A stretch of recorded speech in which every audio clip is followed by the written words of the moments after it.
Випадок з Дімою яскраво свідчить об стані нашої медицини в Республіці Білорусь.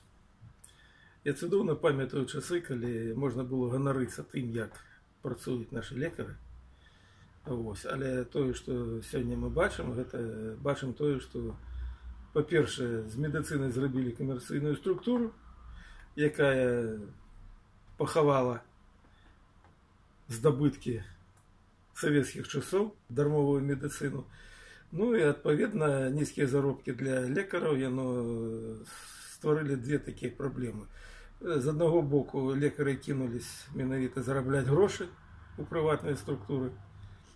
А з другого боку, дякуючи цьому, наша безплатна медицина стратила так само лікарів-спеціалістів. І зараз у поліклініках, у шпиталях нема кому за копійки працювати.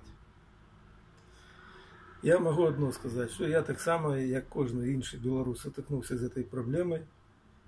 Коли приводиш дитя до лікаря, і він каже, все добре, а потім бачиш, що дитя було больне, хворе, так, а лікар цього навіть не захотів бачити, тому що він зараз не виписує рецепти, так, після того, як доглядить спеціаліста.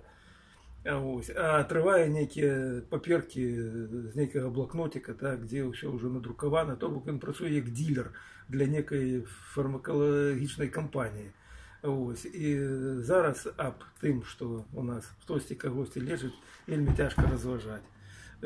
Недавній випадок так само, певно, вже чули, захотів чоловік зробити МРТ, і тільки з великими намаганнями йому отрималося це зробити.